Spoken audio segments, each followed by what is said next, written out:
It is 4 p.m. You're bringing developing news to the stories behind the headlines. This is Storycon, the Story Conference. I'm Ed Lingao. The headlines of this are: Palace Press Officer Claire Castro calls latest claims of former President Duterte's lead counsel preposterous. During the first day of Duterte's confirmation of charges hearing yesterday, Kaufman said President Bongbong Marcos is trying to neutralize Duterte's legacy. Castro says Kaufman, the lawyer of the former president, has failed to present a clear defense over the alleged extrajudicial killings linked to Duterte's drug war. She urged the lawyer to focus on the facts of the case rather than on political rhetoric. Hindi naman katakataka. Ever since naman yan na ang isinisigaw ng kampo ni dating Pangulong Duterte at mukhang ina-adapt lang ng abogado niyang si Atty. Kaufman. Lumalabas kasi dito, Colleen, na walang kaalam-alam itong si Atty. Kaufman ng katotohanan. Dahil sabi nga natin, mukhang siya yung may lumalabas na siya yung may severe cognitive impairment as kumpara sa kanyang kliyente. Kung ano man ang depensa niya, we don't care. Ang sa atin lang dito, wag niya lang dadamay ang Pangulo dahil puro yung kasinungalingan. Kaufman also blamed media for what he described as the negative global perception of Duterte. He argues that reports focus on what he called salacious content, while ignoring the broader context of Duterte's remarks and policies during the war on drugs. It starts with the media, controlled by the powerful and the politically influential. With a sensational headline and a twisted editorial slant, the moguls sell their papers while promoting the partisan agenda of their backers in power. They highlight the salacious content while ignoring the true context. But for National Union of Journalists of the Philippines Chairman Jonathan De Santos, Kaufman's claim is unfair and insulting to journalists. Basically, what they're saying is we're missing the context or basically we're making it up or sensationalizing. No? Pero kung titingnan naman natin, it really is sensational na may mga pinapatay na supposed drug personalities without trial, without benefit of formal charges. No? Nakaka-shock naman talaga yun. And if you look back on the reporting, I don't think anyone ever said na labas ito sa konteksto ng war on drugs. Ang unfair to be saying that, no? Ang actual scandal dito or actual dapat na kumbaga kinakatakutan natin dito or kinakagulat natin dito ay mga pinatay, hindi yung supposed slant or supposed na yun nga angles, no? And here are the other stories we're watching this Tuesday, February 24. In less than 2 hours, Duterte's confirmation of charges hearing continues. On day 2, the ICC pretrial chamber will hear detailed arguments from the prosecution, the defense, and the legal representatives of participating victims.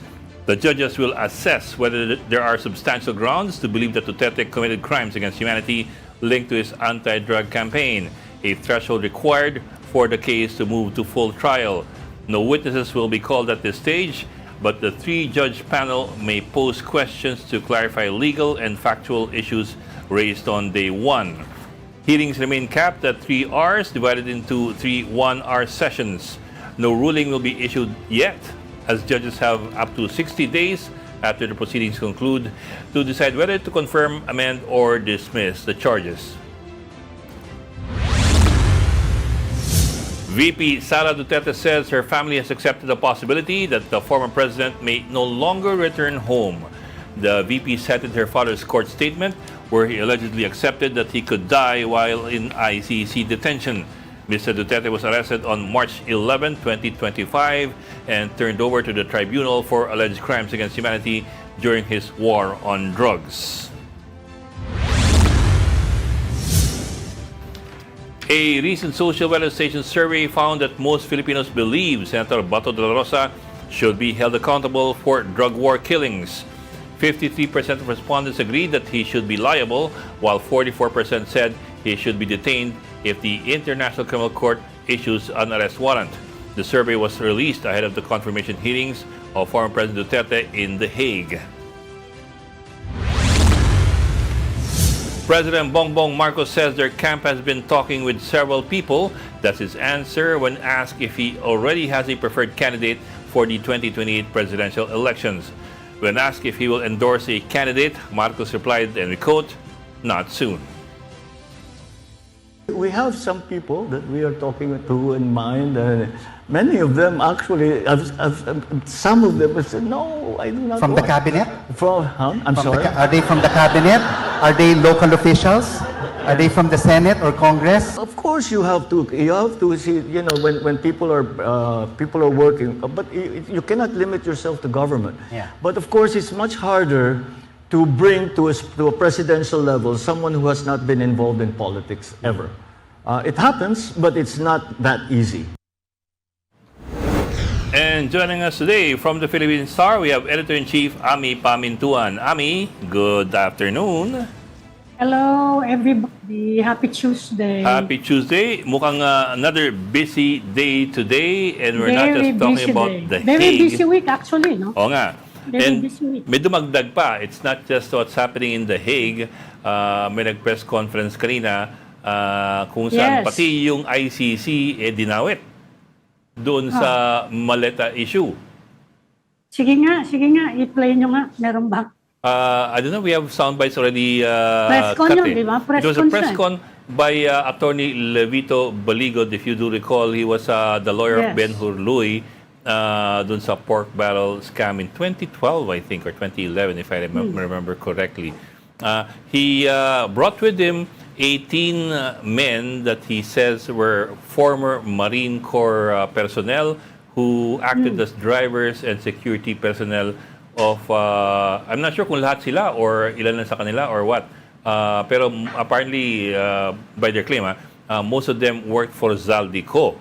And according Yes. to Attorney Baligod, they were making deliveries of maletas containing cash to several locations, including supposedly yung Valle Verde 6 residence ni Zaldico, at pati raw doon sa Forbes Park na bahay ni President Bongbong Marcos, at pati raw doon sa bahay ni President Bongbong Marcos doon sa Paway, if I recall correctly. That was part of the press conference.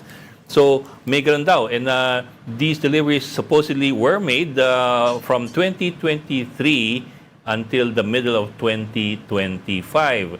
In fact, ang sinasabi ni Baligod, again, I'm trying to recall, kasi I watched most of it, but Hindi ko pa napanood.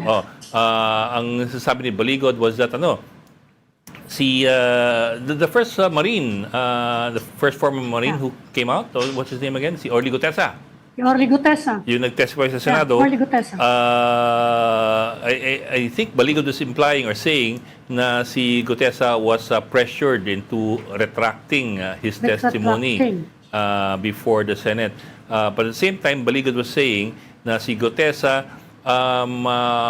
only did deliveries of maletas with with the cash supposedly for 2 weeks. Yung talagang matagal daw ang trabaho sa pagde-deliver ng mga maleta ay itong 18 iniharap ni Baligod kanina doon sa press conference niya. At meron pa raw 10 or 12 other former Marines na hindi nakapag-attend daw doon sa press conference pero willing daw na humarap at maglabas ng kanilang mga sworn statements. Ngayon, dun sa first part ng press conference, sinabi ni Baligod that these former soldiers have already executed sworn affidavits. However, he will not release the affidavits to the media until or after he has submitted them to the ombudsman. If I recall correctly, that's what he said in the first part of the press conference. Meron na raw na mga affidavit, mga ito, pero hindi pa niya ilalabas sa i-make public. Gusto niya munang bigyan ng kopya ang ombudsman para tingnan kung ito'y aandar doon sa ombudsman. So, in other words, we don't have anything on paper right now. We don't have anything in black and white. We just have the statements being made kanina by Baligod and some of the I saw at least 2 people claiming to be former Marines who gave a brief interview during the press conference. So, Asa na daw si Orly Gutierrez? I'm not sure. And I'm not sure kung napag-usapan dito in the press conference. Pero the implication of Baligod was that he had been pressured into retracting. Wala namang retraction eh. You have to retract formally. Well, I mean, he had been pressured into Kahit peke yung notary doon. He has to issue a statement. The implication was that he had been pressured to withdraw To what he disappear, said. actually. He disappeared. Yeah, well, yun na nga yun. Hindi withdrawal yun. Disappearance yun. Vanishing may act yun. ganun. Ito, naglabas sila ng more people. Nagpakilala ang iba sa kanila. I think pinakilala ni Baligod ang lahat ng 18. Of course, we weren't able to get all the names. But that's also for Bakit puro verification. Marines, ano? Oo nga. Well, although marami naman kasing may gusto ng mga former Marines for security purposes. Na bodyguard. Because of their reputation. So may Anong ganun. reputation yun? Oo. So may ganun. Pero meron pa may mga hinabol si Baligod that concerned not just the supposed baleta deliveries where they implicated, of course, Zaldico, I think Martin Romualdez, and even the president. May deliveries daw doon sa Paway, sa bahay daw niya sa Paway at bahay niya sa North Forbes. Pero hindi lamang yun. Ito may pahabol pa si Atty. Baligod, pati raw yung International Criminal Court, apparently nakinabang daw doon sa mga maleta. Supposedly daw, at least 2 maleta containing, kasi tansya raw nila, mga 56 million pesos ang laman ng kada maleta. So at least... Para saan yun? Ha? Para saan? Ito nga. Para ituloy yung investigation. Dalawang maleta containing 56 million pesos each, pina-convert into dollars daw from pesos. $1 million yun. Oo. Hindi. $1 million yung 56. 2 maleta eh. So 2 million. Hindi, para sa 2 judge yun siguro. Hindi. Well, I don't know Pero hindi naman umabot dun sa ganung usapan, at least nung panood ko yung 2 maletang yan daw ay idinaan kay Trillanes, kay former Senator Sonny Trillanes, para doon sa ICC investigators who were visiting the country as early as December 2023. That was the allegation. So, yung perang yun daw in US dollars ay dinaan kay Senator Trillanes para ibigay o ipagamit o kaya ay ipanggastos doon sa mga ICC investigators who were coming to the country as early as December of 2023. I also understand, nagpakita pa sila ng mga litrato ng mga ICC investigators na nandito sa Pilipinas during that time. Mukhang mga hidden camera shots, at least by appearances. Of course, we have no way of verifying these things yet. We're just telling you what the allegations that were being made, what were the allegations that were being made kanina by the party of Levito Baligod. So, yun. Pero alam naman natin na nakikipag-usap si Sonny Trillanes sa mga ICC people dito sa Manila. And not only him, the lawyers, no? Alam naman natin na may nagdatingan dito. In fact, it was naging issue yun against the Marcos administration, di ba? Bakit nyo pinapapasok dito? At sinabi ng administration, sabi ng government, di naman namin sila mapipigilan kung pupunta sila dito as visitor at hindi naman sila formally nag-investigate. Yun ang natatandaan kong side ng gobyerno. So it's not actually a secret na nagbibisita. Ang bago lang dyan, yung mga mali-maleta. Ito may statement na si Trillanes nilabas. We're having Trillanes later in the show, bandang alas 5. But in the meantime, this is what we have from Trillanes. I vehemently deny that I received $2 million or any amount from Zaldico for the ICC investigation or for any other purpose. This is an attempt to discredit the ongoing ICC proceedings against Duterte. I'll be filing cyber-libel cases against Levi Baligod, Mike Defensor, Jay Sonsa, the 18 ex-soldiers, and all those who are maliciously circulating this blatant lie. This is not new to me. I will not be distracted. Hahabulin ko kayo. Apparently a post by Trillanes dun sa kanyang social media page, sa kanyang Facebook. Okay, let me just review. So, the allegation of Baligod was that 2 million daw ay binigay kay Trillanes para sa ICC investigators who were here as early as November or December 2023. Tapos ang sinabi pa ni Baligod, the ICC daw was manufacturing. For a moment, I thought he was going to say manufacturing evidence, but he said the ICC is the ICC investigators were manufacturing jurisdiction. Para si Duterte raw ay ma-under dun sa ICC jurisdiction. Also, he says or he claimed that instead of protecting the human rights of people, why is the ICC not respecting the human rights of other people by investigating other people who were not brought to them by Trillanes. Ang assertion kasi ni Baligod is that Trillanes lamang ang kausap ng ICC at yung mga hinaharap ni Trillanes na mga testigo ang kausap ng ICC investigators. At least that's as far as he knows. Sino pa yung ibang tao?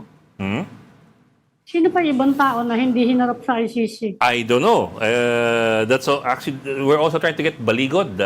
We ask our guest coordinators to try to get Baligod. Kasi among other things, of course, that you also want to ask is, to begin with, the Duterte camp has already refused to recognize the ICC. So I don't know how the ICC would have gotten the Duterte side to cooperate in an investigation. Saka kung binayaran yon, kailangan merong malaking pagbabago dun kasi matagal na nang iniimbestigahan niya ng ICC, di ba? Alam naman natin yung mga argumento nila. Matagal na yon. Long-running arguments for jurisdiction and for investigating yung mga taong, well, in particular, the former president, no? Kung babayaran niya ng $2 million, kailangan may malaking pagbabago dun sa takbo ng investigation. Meron ba? Di ba? Yeah, so those are questions. May kamahalan yun, di ba? Oh. $2 million, it has to be something significant. But it's also a very, very colorful and striking accusation against the ICC investigators, especially considering na siyempre yung flood control scandal at controversy ay napakalaki at napakainit na usapin sa mga Pilipino, tapos nililink yan ngayon sa ICC ng grupo ni Baligod. So, kumbaga, dinadamay-damay na pati yung ICC, which is ongoing, of course, the confirmation of charges hearing, dinadamay-damay na pati yung ICC doon sa issue ng flood control scandal. Kaya nga lalo na nagkagulo-gulo pareho, no? So, again, sa flood control, natatabunan na nga ngayon ng kung ano-ano eh. Natabunan na ng impeachment ni BP Sara, natabunan na ng kung ano-ano, di ba? Pati ngayon, yung naghahanap na si President Marcos ng magiging successor niya. Natatabunan yung takbo ng investigation. At least, lalo nang nagulo yan. At least those were the allegations na naabutan ko doon sa playback ko kanina ng press conference. So we're also trying to get, of course, somebody from Malacanang to respond to the allegations that the president himself, that there were deliveries to the houses of the president sa Forbes Park at pati daw doon sa Paway. I don't know kung meron nga siyang bahay sa Paway. But anyway, yun ang allegation ng grupo ni Levito Baligod. So, ayun, marami at malaki-laki ang mga aligasyon na tamang-tama sa day 2 ng ICC confirmation of charges hearings. Mamaya pa yun, 5 o'clock. Oo. Kung hindi ma-delay uli ng half hour. I think, ganun naman po kayo. I think that's already the norm. There's a 30-minute delay talaga for the public broadcast. 5:30 yung pisa. 9 yun sa kanila eh. It begins Philippine time at 5 o'clock, but we start broadcasting because it's only made public 30 minutes later. We start broadcasting live at 5:30. So may 30-minute delay po. Hindi po siya live mismo. Hindi dahil sa ICC, Kasi alam ko meron din silang doon hindi ba? Parang may, sa inyo pala yung delay sa sa broadcasting natin. And the delay is on purpose by the ICC. Yeah, ICC siya, di ba? Yeah. It is not because of our choice. It's a decision by the ICC from the very start. Anyway, Bok, let's bring in our first guest for today. We have, of course, Richard Hidarian, our geopolitical expert. Richard, he joins us from the Netherlands. I just got back lang to the UK. Yes, I was in Netherlands hanggang kagabi lang. But I'm still obviously following things. Nakita niyo ba? So, I think at least na-vindicate ako na yung nakita ko about Bato, hindi it's based in reality. Yeah, so sinilipan natin. Sinabi mo yung arrest. Nasaan yung arrest order? Well, that's the logistics part. Di ko na kontrolado yan. So I think let's wait for that. But obviously, once na-confirm na yung mga co-perpetrators, it's just a question of hindi lang pag-release ng warrants of arrest, but it's also a question of how the government is gonna execute that warrant of arrest.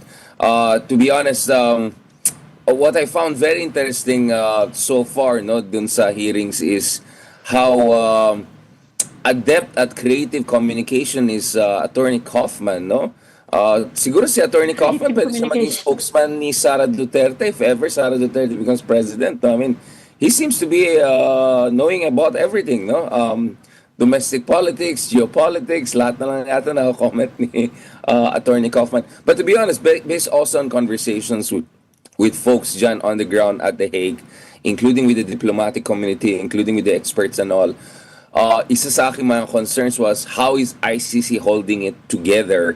Because we know medyo intense yung sanctions ng United States, particularly yung Trump administration. Alam natin, Israeli government has been trying to get the ICC to withdraw yung warrant of arrest laban sa mga top leaders nila, especially Prime Minister Benjamin Netanyahu. I think pumalit na rin yung spokesman ng ICC, And even in terms of financial transactions, access to consultants, I think a couple of people who used to work with ICC have dropped out because of this international pressure. So kumbaga, ito na yung big prize for ICC. They're trying to survive, they're under siege, and President Duterte is the biggest prize for them in terms of making sure that they have a top leader and the first ever leader from Asia to face charges for crimes against humanity. I think yung ibang kaibigan natin, napansin din nila, iba ito sa mga local courts natin. With all due respect, I know, sabi na isang senador, ideally, sa domestic court sana, magsasagawa ng mga ganitong mga investigations. But the ideal court is the one we're seeing in the ICC right now. Talagang parang dead cold ang atmosphere here. It's just about the presentation of facts. No room for antics and circus and all. And talagang ma-interrogate ka if you make any questionable claims. So kitang-kita natin yan dun sa mga opening statements and back and forth na nakita natin kahapon. And just as we expected, President Duterte's own quotes, own statements were used against him. Kaya siguro natuwa dapat ang defense team na hindi si Harry Roque yung nandun, because Harry Roque's own statements back in the day against Rodrigo Duterte would have likely been cited by the prosecution side. I also had the chance to meet some of the folks who are involved in the on the side of the witnesses, some of the families of the witnesses. Nakita natin over the weekend dyan sa Hague. I think this is really, really a big deal for a lot of these people who finally see at least a road towards justice. Sabi nga ng mga Chinese, a journey of 1,000 miles starts with a single step, and this is the first major step in that direction. Pero Richard, we have a breaking story today. Of course, we want to talk about what happened yesterday, but we also need to talk about something that happened today that now involves the ICC. I don't know if you were listening to our earlier conversation now, just before you came in. This is the Trillanes? I just shared his the assertion of Levito Baligod. That $2 million converted from dalawang maleta ng 56 million pesos each were turned over to Trillanes for the use or something of the ICC investigators who were here. We don't know exactly what they were trying to assert or prove. I'm talking about Baligod. Does he mean that it was used lamang for operations here by the ICC investigators, or was there something else that they were trying to imply? Whatever the case is, of course, it's a big assertion, it's a big allegation, and it may or may not have, but likely would have an impact on the ICC and perception of the ICC by the public. Oh, absolutely. This is absolute mudslinging. Baka dapat cyber libel din sila ng ICC. I don't know what are the rules against the ICC responding to this, but this is it. I think the ICC has never ever faced a situation like this. Actually, before flying from UK to Netherlands last week, I was just talking to some of my colleagues and friends here in Oxford na Dutch, and bati sila alam nila, oh, you mean Rodrigo Duterte? I think there's already a reputation about how passionate and zealous President Duterte's supporters are. I don't think they have ever seen anything like this. Not only the ICC, but I think a lot of Dutch people who never realized that the alleged ICC level criminal will have so much love and support. And now we also have this really mudslinging, really all sorts of disinformation and attacks against the ICC. So we went from this kind of framing of ICC as a colonial organization supposedly imposing its will on us, which absolutely is not true. We signed up to the Rome Statute. Duterte questionably withdrew from this. But nevertheless, my residual jurisdiction on ICC per the Supreme Court ruling. So there's no question about the jurisdiction, which was really the only Hail Mary, effort of the defense team to undermine the ICC. We saw online attacks and harassment of the judges, including when one of the judges posted a picture with their mom the other year on Instagram. I mean, this is really unprecedented. And then now, as if that weren't enough, meron tayong itong accusations. Basically, it looks like the line of argument of this questionable accusation is that parang may collusion na nangyari. So at once, they want to attack ICC, BBM, and also Senator Trillanes, obviously, who's a bête noire of mga Dutertes and the pro-Duterte camp. Yeah. But now I let's not remember, forget, the ICC investigators were trying to get in panon pa ni Duterte. They have their own resources. They have their own, basically procedures and SOPs and all. They don't have to be bribed by the Philippine government to come in. And let's not forget, I know that for a fact that President BBM himself was hesitant in cooperating with the ICC at all, including the investigators. And it was only in 2024 when I visited here at The Hague na may mga agam-agam galing sa mga sources natin na medyo baka bukas na ang ating gobyerno na makipag-cooperate. So, looking at that background, looking at the procedures and professionalism of the ICC, to put it mildly, I see this as complete nonsense. So I think Senator Trillanes has every right to file cyber libel charges against this individual. Singit ka lang, Ami, ito kasing I remember now, si Baligod was saying something kanina to the effect na parang the ICC investigators are guilty of graft for accepting exactly, this parang money. binayaran sila para mag-investigate. Alam natin, panon pa ni Digong gusto pumasok, mga ito. Mandato nila yun at kakasabi ko nga lang, isa ito sa mga pinakamalaking cases. Obviously, the ICC has tried to go after other major leaders in the world, including Prime Minister Netanyahu of Israel, President Putin of Russia, but obviously may limitations sila. I mean, going against nuclear-powered states, there's some natural limitation here. But in the case of President Duterte, the ICC was trying to get into the Philippines panon pa ni Digong. And remember, if not Digong, some of his top officials, diba? I think it was Digong, right? Na sabi niya, pag pumunta sila sa Pilipinas, uupakan niya, diba? He said it the other year pa, even when he was not the president anymore. So we all know for a fact, you can just Google it, the ICC has been trying to get into the Philippines panon pa ng Digong. So if there were people to be bribed, so they were come inside Duterte's time to be bribed by Duterte to file charges against Duterte, it doesn't make sense. This is complete Richard, nonsense. we're not expecting them to reply, no? Dito sa mga ganitong klaseng banat sa kanila. Parang Don't expect bago na them rin to yata yung respond, spokesman nila, no? I think medyo bago na rin yung spokesman nila. So, kaya nga, I was really updating about the situation at ICC. They're gonna hold it together. They have enough resources. They're trying to build their own parallel financial institution, etc. Pero, honestly, as I said, nasa unprecedented territory ng ICC. They have never dealt with anything like this. Pero kung maalala nyo, di ba, few months ago, parang nung humihingi ng interim release ang kampo ni President Duterte, sumagot yung korte, no, including of course, yung team ng prosecution. At kung titignan yung sagot ng korte, maasim di ba? Medyo yung parang idea, hindi pwede sabihin na anak mo, ganito, ganyan, or sinabi mo, ganyan, ganyan, tapos ibalik namin sa inyo, sinabi nyo, kidnapper kami. Parang may pagkaganon yung tone Of course, they said it in a very officious language, pero ibig sabihin, bati sila minsan, I think, bati sila they're trying to cope with the preposterousness ng situation. Na pati sa mga kanilang mga official statements, nag-leak in yung kanilang inis, kumbaga. So, I think they have to have thicker face. I think they have to get used to it.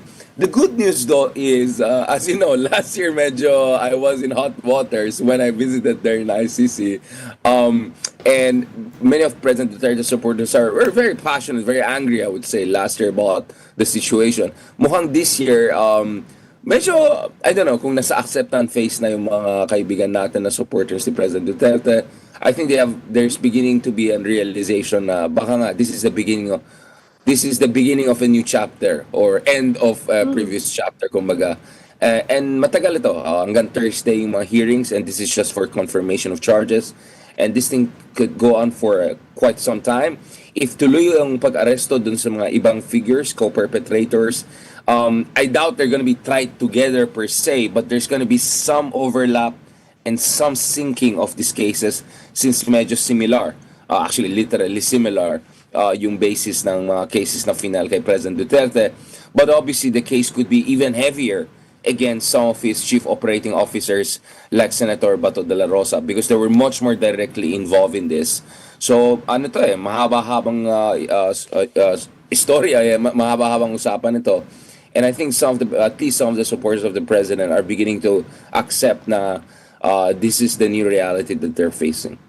Richard, have you had contact with some of the supporters dyan sa Netherlands? Kumusta yung mood? Parang napaka-serene nung Yeah, more subdued. More serene, more subdued. Kasi last year, naalala nyo, medyo it was getting out of medyo control. passionate, Yeah, I was, Ngayon, obviously, I had to be careful. Remember, yun yung time na persona non grata pa ako for my human development. I remember that. So I was on the edge last year. This year, medyo somber Medyo somber. Yeah. You can sense the grief. There's a sense of grief. Kaya ako, I try to be as respectful as possible. Even if you ask other reporters, kinausap ko yung ating mga reporters, mga kaibigan and colleagues dyan. I didn't sense the same tensions or complaints I saw. Because last year, to be honest, I don't have to name some of these reporters I was talking to. Medyo kabado sila. And I have 100% respect for these folks because alam natin parang dinuraan pa yung isang kaibigan natin from one of the big channels. We saw yung scenes na ginaganon, 'di ba? May barrier noon, 'di ba? May barrier naman doon sa labas pa rin ng ICC and all of that. But as I say, hindi kasing intense or I would say kasing angry like last year.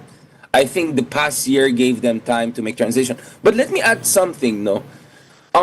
This could be also the lull before the storm because parang ang narrative na nakukuha ko dito is yung pag-confirm ni Sara Duterte na natatakbo siya ng presidente. Ang dating niya sa akin parang yung sinabi ni Trump na tatakbo ulit siya and I will be your vengeance. Di ba may pagkaganon So I think, again, maybe I'm speculating too much. Obviously, there's grief, there's serenity, there's somberness dun sa mga kaibigan natin. But I think also the fact that they know Sara Duterte could still be the next president of the Philippines.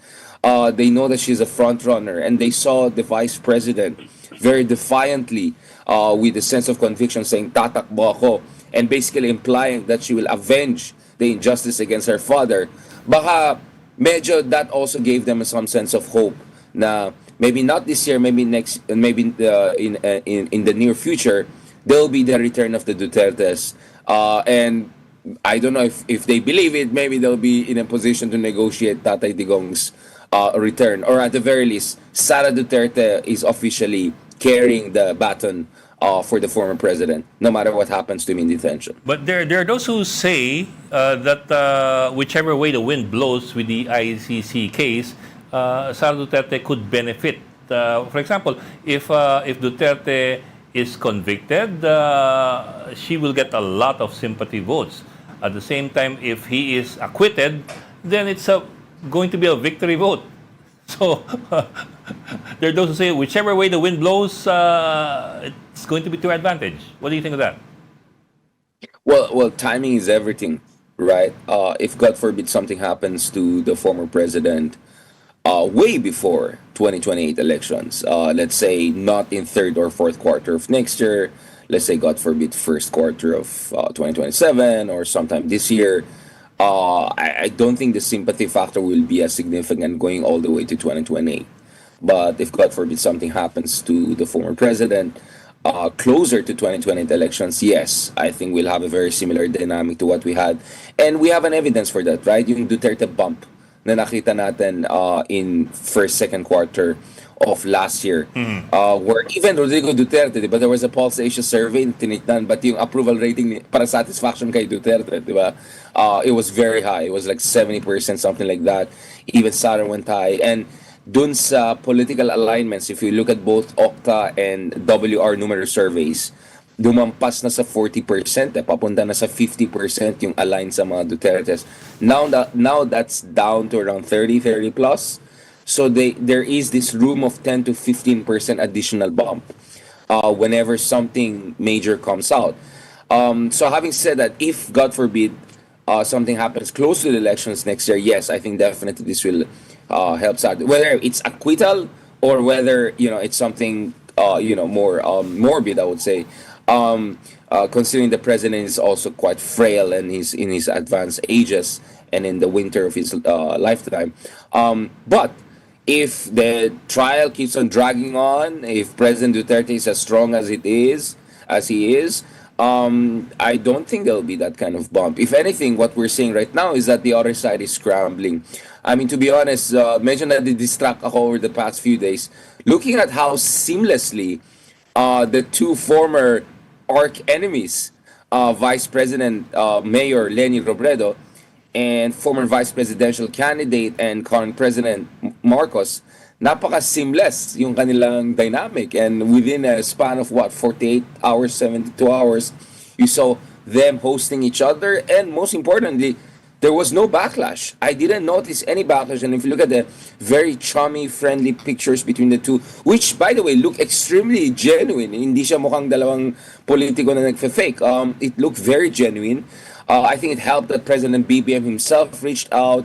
President BBM nagkumbaba siya.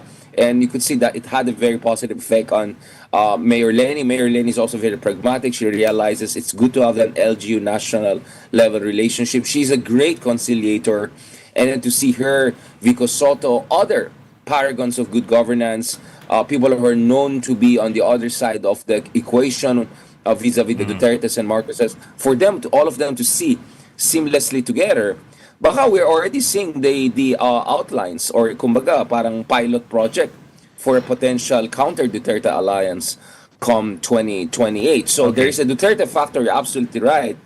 But there's also this factor of potentially Leni becoming the rallying point with the support of administration, not to mention other progressive and centrist forces who do not want the return of Duterte. So as much as, just to close on this, as much as Sara Duterte's saying, tatakbo ako, at basically, I will be your vengeance dahil sa ginawa niya sa aking tatay, because they're assuming yung ginawa kay Digong is unjust and abusive and allegedly bribe. That also creates a sense of fear. I don't know kung nakita niyo, may share akong, I don't know, half jokingly, there's a, para may listahan ng mga yayarin nila. Something like that. I know Ronald is ranked lower than me, but Liamas, obviously. But putting that aside, but that, also has the opposite effect, right? Which is to make other side think, gusto nyo ba talaga bumalik ang mga Dutertes? Galit na galit ang mga yan. So we're seeing as early as now, first quarter pa lang ng 2026, a potential counter-alliance, may pilot project na tayo, may feelers na, may test case na. So, very, very interesting times. I think everything is moving. Talagang high velocity ang politics natin. Okay, we have to say thank you na to Richard Hilaran because we have to go into a gap. Maraming salamat, Richard, for joining us all the way from the UK. Ami, we'll just go into a break. Please stay with us. Yep.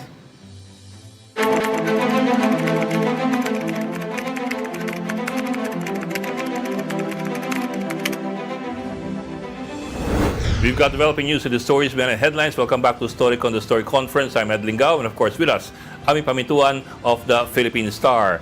Anytime now, the ICC pretrial chamber resumes former President Duterte's confirmation of charges hearings.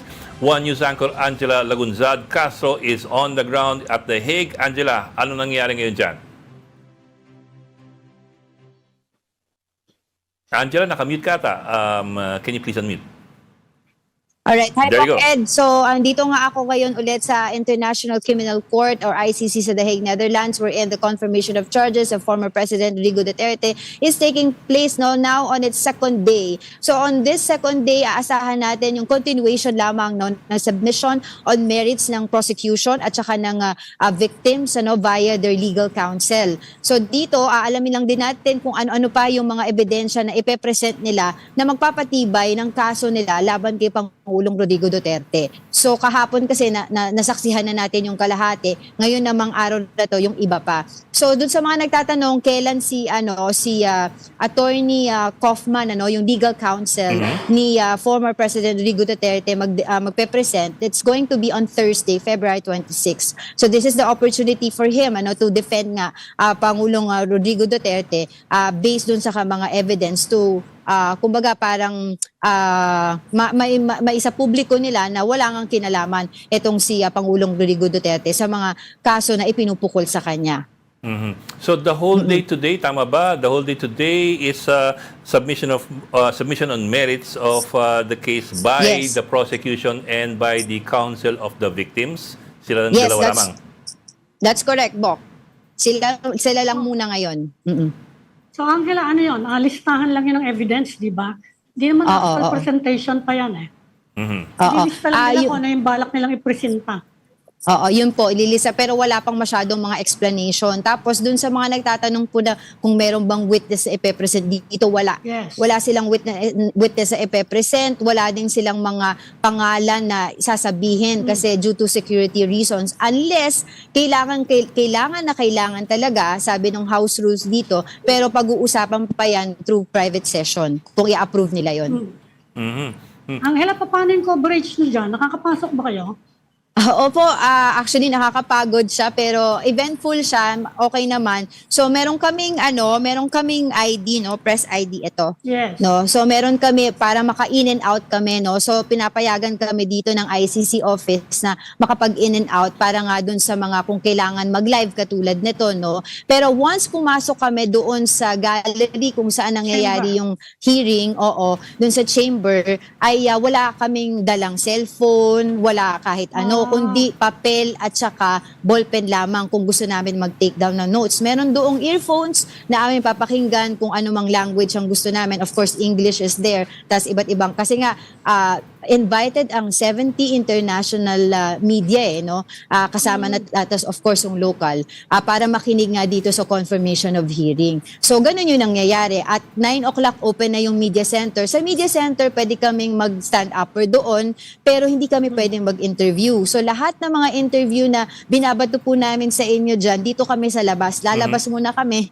bago kami makapag-interview. Kasi very strict sila doon when it comes to yung mga camera. Yung chamber, pwedeng pumasok ang public. Kasi dati pwede silang mag-register mag-request, diba? Ngayon, pwede pa rin ba? Pwede po, Ma'am Ami, dito sa gilid, merong parang pinaka-public entrance doon, pero first come, first serve basis siya. Kanina, si Attorney Nery Colmenares, doon siya pumipili hindi katulad nung kahapon, nung nakita ko si Attorney Salpanero, parang sa iba siya dumaan, Hindi namang ibang-iba, doon din naman same door, pero hindi siya pumila. So I think meron siyang reservation. Meron siyang reservation. I just remember, diba? I just remembered right now, dahil sabi ni Attorney Salpanelo, nakausap niya si VP Sara, before he came here, sinabi nga daw ni VP Sara sa kanya, meron kang reserved seat sa gallery. Yon ang sinabi sa kanya. So as compared to Attorney Nelly Colmenares, ay nakapila pa siya. Angela, hindi ko lang kung narinig mo yung balita ngayong araw dito sa Manila. Nag-press con si Atty. Levito Baligod. Did you hear about that? At dinawit ng hindi ICC. po Okay. Hindi po. Very briefly kasi I think you would want to ask somebody from the ICC there, maybe one of their spokesmen. Ang allegation, kasi si Atty. Baligod lumito kanina with 18 men na supposedly mga dating Marines na naging bantay at taga-deliver daw ng mali-maletang pera para kay Zaldico. papunta kay Bongbong Marcos, papunta kay Romualdez and all that. Pero ang dagdag doon, according to Baligod, meron daw dalawang maleta ng tig 56 million pesos na pinakonvert sa dollars. So $2 million daw yan. $1 million. Ang $2 million daw na yan ay idinaan kay Sunny Trillanes, whom we will be speaking to later, para doon sa ICC investigators na nasa Pilipinas. So, ganun ang kanilang assertion na may $2 million na galing sa mga maleta allegedly from the flood control projects na final to the ICC investigators in Manila to investigate the case against Duterte. So in other words, they're trying to establish a link between the ICC and the flood control money. And sabi pa ni Baligod is so the ICC investigators are guilty of graft for doing that. Actually, kanina, Bok at saka Ma'am Ani, I was able to talk to Attorney Kaufman. Dumaan siya dito, no? At tinanong natin siya kasi kanina, sabi ni Attorney Nery Colmenares, tinanong ko siya kung ano yung kanyang reaksyon doon sa pagbanggit, pagsama ni Attorney Kaufman doon sa pangalan ni President Bongbong Marcos sa kanyang opening statement yesterday. Ang sabi ni Attorney Nery Colmenares, sabi niya, actually irrelevant nga yun, 'di ba? Kasi ang pinupunto natin dito, may pinatay, sino pumatay. So ngayon tinanong ko yun kay Attorney Kaufman kanina. Sabi niya, how come it's not irrelevant? Sabi niya, it is relevant because itong si President Bongbong Marcos nga daw ang nagfa-fund para nga dito sa mga witnesses ng ICC dito sa investigation against former President Rodrigo Duterte. So yun yung sinabi niya. Yeah, but anyway, it's a direct accusation against the ICC by Attorney Baligod and supposedly by these 18 men. So you might want to get somebody from the ICC to talk about it and address that Actually, issue. Bok, nagre-request kami sa ICC office kasi hindi pa pwede sila mga ambush, kailangan i-request mo muna. So we've sent a letter already para makausap yung spokesperson nila, and we'll definitely include this question kapag nakausap namin siya. Okay. Okay, Ami, ikaw. Okay. Any more? Wala, banggitin ko lang na may comment si Attorney Conti dyan sa sinabi na niya na ang nagpopondo niyang mga witnesses private, hindi daw gobyerno. Nag-post pa si Attorney Conti ng mga resibo. Oo, kasi po Ma'am Ami, nung yung bisperas ng confirmation of charges, nagkaroon ng press con ang Duterte Network or Duterte Panagutin Network. Doon tinanong sila kasi nabanggit nga nila Attorney Nery Colmenares na hindi katulad ng mga Duterte family na ginagawang Quiapo itong dahig na pwede silang papunta pa rito. At ang mga biktima wala naman talagang budget. So tinanong nga sila, sino po bang nagpopondo sa inyo? Paano po kayo nakakakuha ng pera panggastos nga papunta dito? So yun ang kanilang naging sagot mula sa mga private individuals, mga organization, mga volunteers, at sinabi na nga mismo nung kaanak ng biktima ng EJK na si Shira Escudero na sabi niya wala pong public funds na ginamit dito sa amin. Okay. I suppose let's leave it at that muna. Maraming salamat sa iyo, Angela Lagunzad, reporters live from The Hague sa ICC. Thanks, Angela. Salamat, Angela. So we'll get more updates from you later on as we go down to the rest of the day. Up next, we'll be having a little later former Senator Sunny Trillanes to respond to the allegations of Attorney Levito Baligod. Of course, as we said, we've been trying to get Baligod to agree to be interviewed by us here on this program, pero so far we've not had any luck. Si Trillanes, however, has said that he's willing to at least talk to us on the phone kasi he is now I think he now has some commitments, some prior commitments, pero pumayag siya magpa-phoner in a few minutes. So, Ami, yun ang ating iniintay ngayon. We can get Trillanes to respond to these allegations. Major allegations I wanted to ask Richard nga kanina ano kaya implication nito dun sa ICC and how the ICC conducts itself and will be conducting itself in the next few days, kung meron man. Na may ganitong direct assertion or allegation na, well, supposedly graft. Parang Pilipinas lang, di ba? Yan ang nga tinatanong ko, magre-react ba yan sa ganyang accusation? Kaya nga eh. Whether they react or not, I'm wondering, whether they react on camera or not, I'm wondering how it will affect their decision-making Saka kung process. cash yan, Ed, kinonvert ba yan sa, hindi mo pwede ilabas yan sa airport eh. O nga, no? You have to convert it sa, i-deposit mo yun sa bangko. Saka to get malaki-laki yun na $2 million. manager's check or something. 1 million, you can take out of the country only $10,000 US. O nga, that's a very good point. Anong ginawa nila dyan sa 56 million? Paano nilang nilabas? I-convert mo yun sa bangko, kailangan i-alert ng bangko yung money laundering council kapag may ganyang transaction. But Ami, I also have to say this I'm not exactly clear kung ang allegation ni Attorney Baligod is that it was that the money was used for operations of the ICC investigators here in the Philippines, or if it was used or if it was turned over to the ICC investigators. So, hindi ganun kaklaro sa akin kung ano doon sa dalawang yun ang allegation. On the other hand naman, if it's used for operations of the ICC investigators here, why does it have to be in dollars? 56 million dito. Tsaka, why does it have to be in dollars if they're going to use it for operations here? Oo nga. Diba? Hindi mo kailangan ng conversion. Kasi nasa Pilipinas ka eh. Ang laki-laki ng pera niya. Hindi pwede namang hindi na-alert yung mga kusino mang authorities yun. And yeah, not just in pesos, but as well in dollars. Maximum $10,000. Mm-hmm. You cannot take out. Makikita yan sa x-ray. Cannot fit into your luggage. Unless nga yung $1 million, lalo na makikita yon. And if they were trying to be very discreet in their investigation, it's not exactly very discreet way of doing Mahirap it. i-discreet yung $1 million. May paper trail dapat siya. Kung ilipat ka, babalik ka sa Philippines to The Hague pa. Ang higpit-higpit ng ng money laundering regime, anti-money laundering regime sa Europe. Tsaka yun nga Unless hindi ko kasi napanood yung kung may detalye kung paano ginamit yung pera. Siguro baka may Unfortunately, walang kung detalye.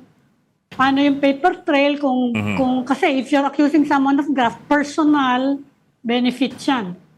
Diba? O, saan diniposito yon? Kaninong account? Ganon. Yeah. But unfortunately, as of now, wala tayong masyadong detalye kasi according to Attorney Baligod, they'd rather have the affidavit submitted first to the Ombudsman before they release to the public. So we are not going to be seeing those affidavits anytime soon at this particular point. Mag-iintayin pa tayo. So all we have to go by is kung ano yung sinabi kanina doon sa press conference. Dami-dami natin iniintay na statement, pati nga yung retraction ni Orly Gutesa, wala pa tayo. It has to be a written statement. It's either a written statement or a sworn statement doon sa Senado kasi ginawa niya yung sworn statement niya sa Senado. O, nawala. Yeah, but I can still hear you. It's just the video that disappeared. Anyway, okay.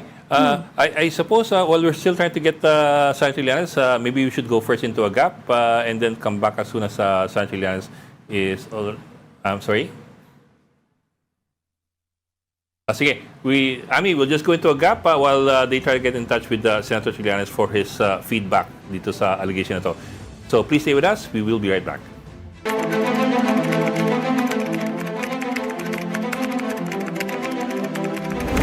Welcome back to Storycon. At this point, we bring in former Senator Trillanes, who is being accused of receiving money from resigned Congressman Zaldico, supposedly for the ICC investigators. Magandang hapon, Senator Trillanes, and thank you for joining us. I know you're very busy, but thank you for joining us today. Hi, Senator. Magandang hapon po sa inyo, kasamang Ed, kay Miss Ami at sa ating mga viewers. Sir, I understand. I presume that you've heard the press conference kanina, yung mga salient points. Ang allegation nitong si Levito Baligod ay meron daw dalawang maleta, tig 56 million, convert into US dollars, $2 million daw, idinaan sa inyo para doon sa ICC investigators who were in the country as early as December 2023. Ano po ang response niyo doon? Ito po, I vehemently deny na meron ako natanggap na $2 million o kahit na anong halaga mula kay Zaldico, para sa mga ICC investigations or kahit sa anumang mga galaw o kung ano man. So wala po tayong natatanggap na pera. Ngayon, ito po, yung galawan na yan ay meant to discredit the ICC in light of the ongoing confirmation of charges hearing. Kasi nakita nyo yung timing. Sa lahat ng araw, ngayon nila ilalabas yan. Last year pa yung mga mali-maleta na yan. Wala silang na-mention. Then ngayon, como merong may ICC proceedings, biglang may ganyan.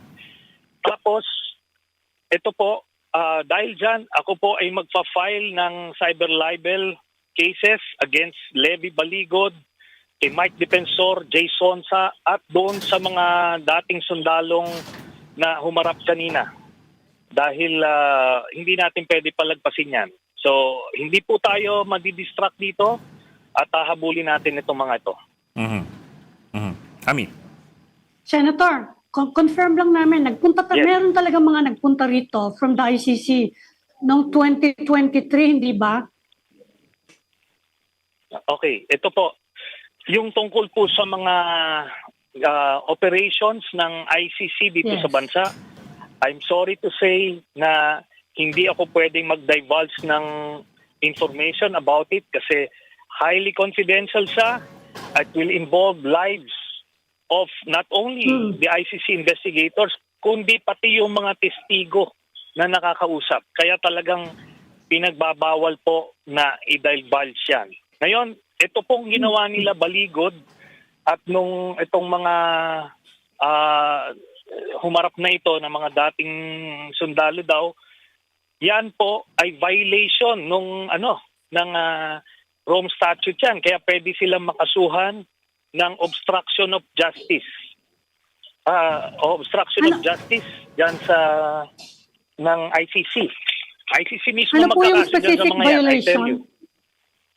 Ano po yung specific I believe violation ng yung- Rome Statute? I think it's Article 70. They were mentioning that. So, yan, they will have to deal with that. At yun, sana Hindi. gawin itong mga to kasi Ano yung obstruction of justice? yes, obstruction of justice. So, ang na-mention is Article 70 ng Rome Statute. 70. Ngayon, ganito. Ano po yan? Sensitibo to. Akala nila laro-laro lang itong ginagawa nila na ito. Kung nagpapagamit sila sa mga kampo ng Duterte para lang maitulak yung kanilang agenda, well, pagbabayaran nila ito. Hindi pwede yan. Nasa mali sila rito. Itong ginagawa natin na pag-pursue ng hustisya through the ICC, ito ay para sa ikibubuti ng mga pamilya ng biktima at ng ating bansa para panagutin yung mga mastermind na to. Huwag nilang sasabihin na nasa tama sila rito kasi talagang sasamain sila sa akin. Pero sir, at least by appearances, ang pinapalabas dito ay may connection na bale ang ICC doon sa korupsyon sa flood control project. So inililink po ngayon ang dalawa. Something very, very local at something very, very controversial and scandalous with something that is happening in The Hague. Ay, yun na nga po yung sinasabi ko sa inyo. Wala pong katotohanan yan at dahil dyan kakasuhan ko sila ng cyberlibel at I am expecting nakakasuhan din sila ng ICC for obstruction of justice. Kasi nakita nyo yung intention nila, talagang dudungisan. Unang-una, ito lang, common sense lang po ito $2 million daw. Paano naman mo ilalabas yung $2 million na cash? Hindi mo maisip di ba? Pero pilit na pilit Kailangan nilang idikit para lang madungisan. Especially ngayon na ongoing yung confirmation of charges hearing. I think maliwanag ko sa taong bayan kung sino nagsasabi ng tama rito. Senator, kung hahabulin sila ng ICC, what can the ICC do to them? Anong pwedeng maging sanction sa ganyan? Ayun na nga po, di ba yung obstruction of justice? Marami na pong nakulong doon Maliliit na sentensya, 5 years, but still, i-issue, kakasuhan ka nila. Ganun po yan. Mm. Kasi ito, the fact na dinox nila in-identify, i-release yung mga pangalan, tapos pinicturan, that would put the lives of these investigators in danger. Tapos pati yung mga testigo, pinangalanan. Naku, hindi nila naiintindihan yung implications nito. Ang hirap kasi dito, nagpapasulsul sila. Papasulsul sila dun sa mga yung mga handlers nila na yan. And sir, Article 70 of the Rome Statute, offenses against the administration of justice, that includes yung obstruction of justice. Anyway, I have to go back to it later. Yun. Ami, may pabol ka pa? Yan po ang kakaharapin nila. Of course, I'm not speaking for the ICC, but I am expecting na isa yan sa mga kakaharapin itong mga ito. Senator, pahabol ko lang kasi you're a former soldier. Anong balita nyo kay Orly Gutesa? May balita ba kayo? Nasaan na siya? Wala akong idea po. I don't kasi have any binanggit din siya connection with the guy. nila Baligod Nabanggit. Sila po. Baka mas may alam sila. Kasi nag-retract daw kaya hindi namin alam kung nag-retract na. Itong mga ito, pinagsasamantalahan itong mga politikong nasa likod na to, itong vulnerabilities na itong mga dating sundalo na ito. Ngayon, kung ano gustong ipasabi sa kanila, sasabihin na lang nila, buhong nga ng pangangailangan. Diba? But I'm very sorry for them dahil sila rito. They will have to suffer the consequences of their actions. Under Article 70 ng Rome Statute, imprisonment of up to 5 years for obstruction of justice, fines and forfeiture of proceeds, property or assets. That's for... At mas immediate yan pag na-issuean yan sila ng warrant ng ICC, magkita-kita sila doon nila. Diba? Okay. Ganun yan. Akala nila biro-biro lang itong ginawa nila. Hindi ito. Mabigat ang kabayaran nito and I'll make sure they will suffer the consequences of their actions. Sir, do you have a timetable? You said kanina you're planning to file a case. Yes. Hopefully, as early as next week, ma-file ko na yan. Hindi pwede. And kung sino man yung mga ibang maliciously implicated doon, I encourage them to file para tignan natin kung hanggang saan yung PC nung mga handlers niya mga yan. I'm sure ilalaglag yan at in the end, hihingi ng tawad yan at nagkamali sila. I can just see that coming. Okay. Maraming salamat po for joining us. We know you have a meeting and thank you for taking time to join us today. Maraming salamat, former Senator Sonny Trillanes. Thank you, Senator. Salamat po. Okay. Ami, kailangan kong tumakbo dun sa kabila. Oo nga. But maraming salamat for staying with us the whole afternoon. Thank you for joining Storycon. Ami Pamintuan, ang bossing ng Philippine Star. See you again tomorrow, Ami. Just again tomorrow at 4 p.m. for Storycon. I'm Ed Lingao, kapatid. We are One News, all sides, all the time. This is the Story Conference Group or the Storycon Group.